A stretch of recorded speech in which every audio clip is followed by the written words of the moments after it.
Hi guys, good morning. Magluluto ako ng pansit Mickey gisado para sa aming breakfast. Breakfast naman ngayon ah. Yan. Salang na ako ng kawali no. Lagyan ko ng konting oil.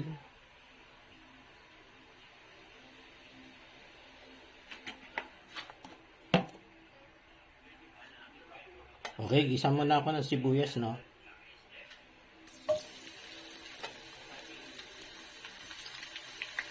Sibuyas na puti.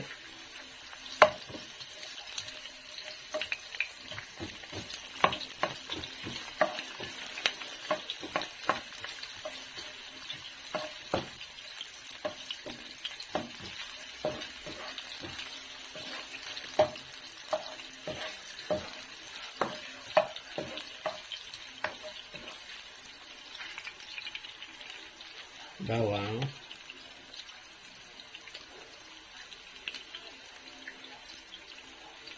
Ubusin ko na lang itong aking na-preserve sa pigs.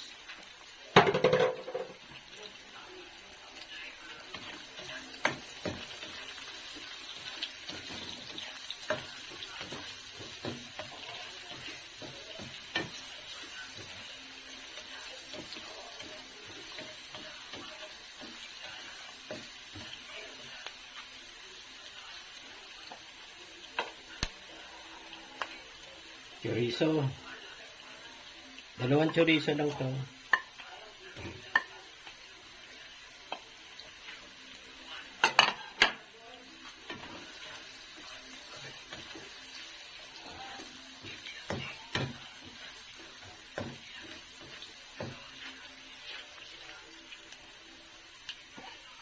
Squid balls.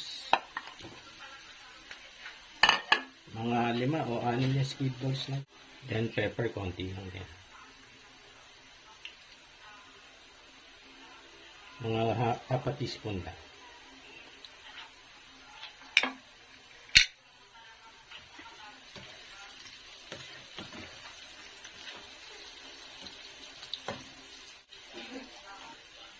Lagay ko nitong carrots. Malaki yung hiwa ko ng carrots na.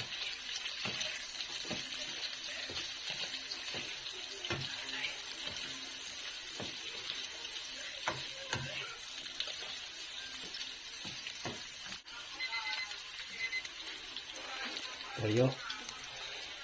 Yan natin toyo. Mga 1 tablespoon lang.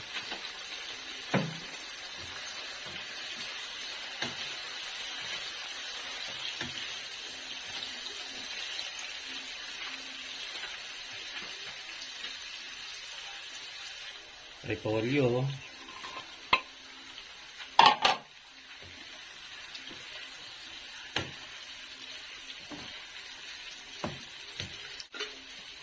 Lagyan natin konting tubig, no? Konti lang.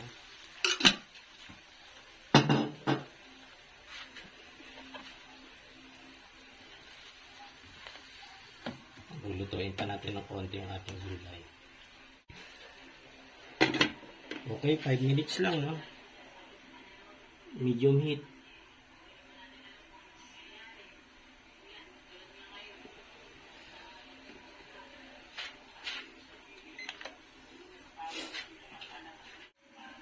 Dagdagan ko lang ng oyster sauce. 1 tablespoon lang.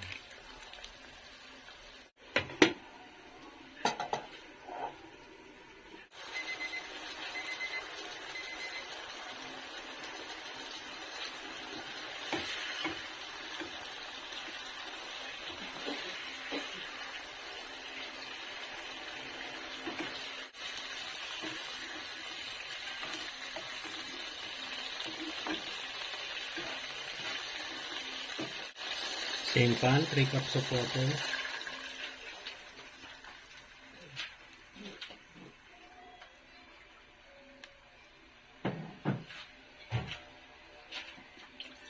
Takluhin ko na, no? Para hindi mabitin.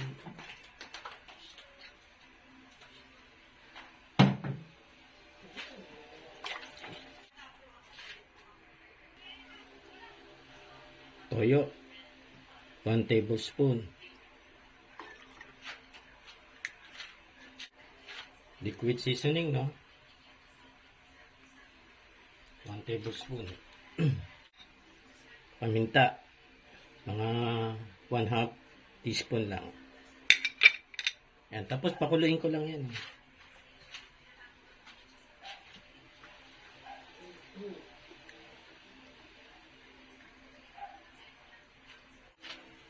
Okay, kumukulo na.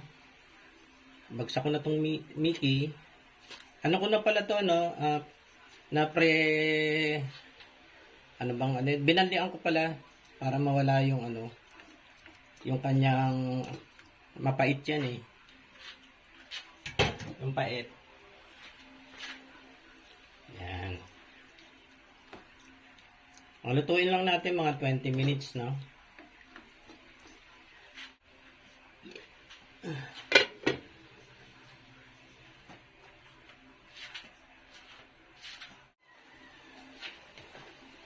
Reduce ko pa ng konti, medyo hindi pa luto yung yung Mickey.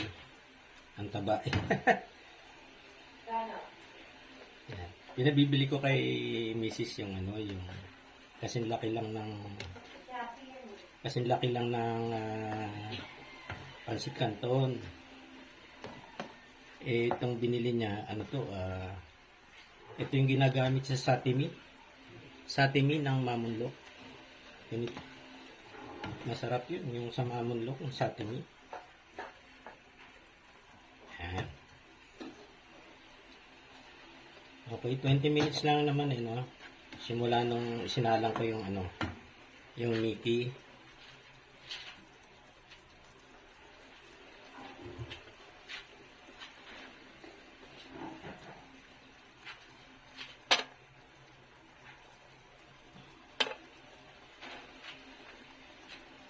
Lagay ko na rin kaya itong pinchay, no? Okay. Gutom na yung ko, mga aking mga alipores eh. Ko na, ilagay ko na ulit yung gulay.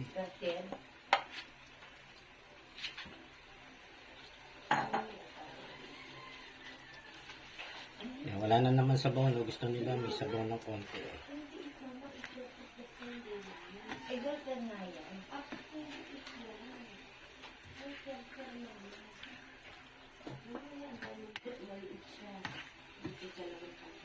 Naubos ang sabaw.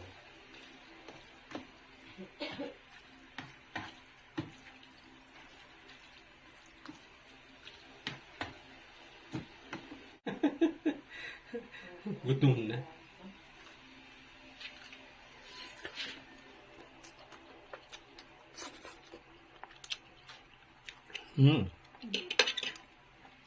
Ayos na. Ito na siya. Ito. Yan na guys, yung aking pansit Mickey gisado. Nandiyan na rin pala yung tinapay. Mukhang pinapapak na yung tinapay. Timpla na ng kape. Breakfast tayo.